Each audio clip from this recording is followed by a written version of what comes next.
Hello, everyone. My name is Luis Perez, and I'm going to be talking to y'all about Opendoor Technologies, also known as Open in the stock market. I'm going to be talking about what the company does, the ethics, would I work there or would I compete with them. I'm going to review the product, and I'm going to let you know what you guys should know.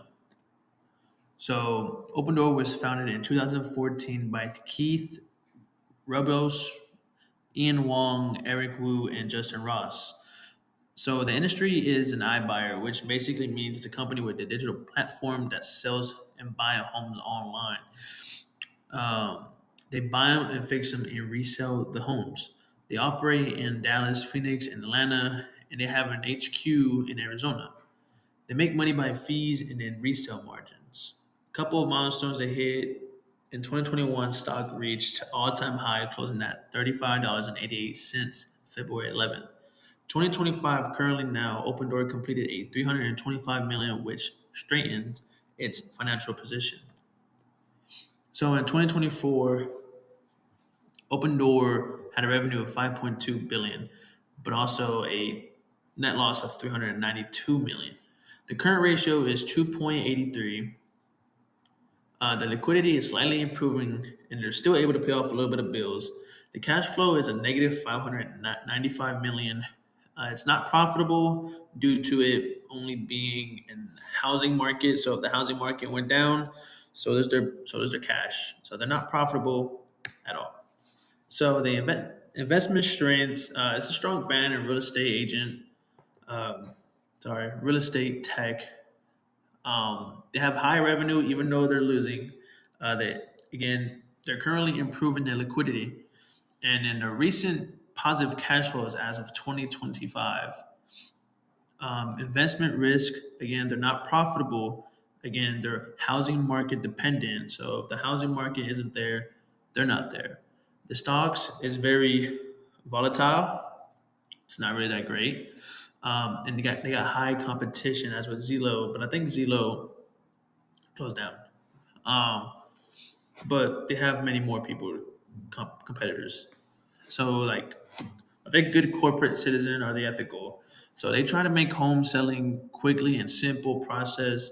They try to make it affordable, but still trying to get some money out of it. Sometimes they can't do what they got to do.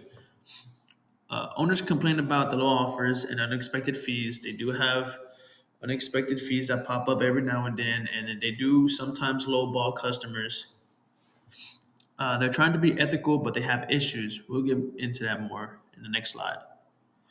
Would I work for them or to compete?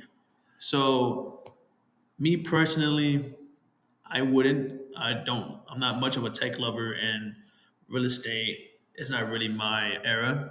It's also a risky job. They're very hard to compete with since they have a huge amount of data that they use in order to sell your home and buy your home. But if I were to compete with them, I would do it the traditional way, which is not online. Do I recommend their product? Yes, but be very cautious about what you do. Again, you get less money, but quicker sales. So if you don't want in-house showings, Open Door will be your people. They're fast with it. And when you do buy a home from them, it's clean when moved in, but the price is very higher than what they bought it from. So Open Door was fined by the FTC $62 million in 2022 for misleading customers about how much money they would make that year. So they were forced to stop deceptive practices. And moving forward with that, they have a lot of honesty issues. So ethical, they're trying to be. There's a little bit of extra information for y'all. So they had another lawsuit for $39 million in settlement.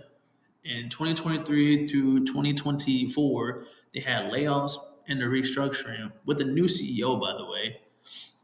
Their risky business model, and then even Zillow versions of this business shut down, showing how tough the industry is.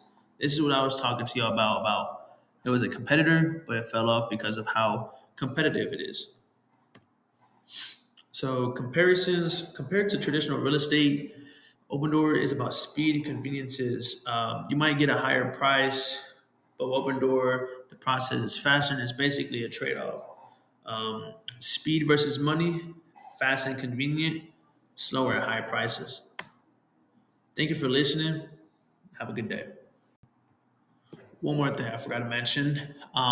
If you're looking to invest into the stock, I would not invest as of right now. I would wait for the housing market to push up and then I would put some money into it. As of right now, you'll lose money little by little and you will not be gaining any money anytime soon.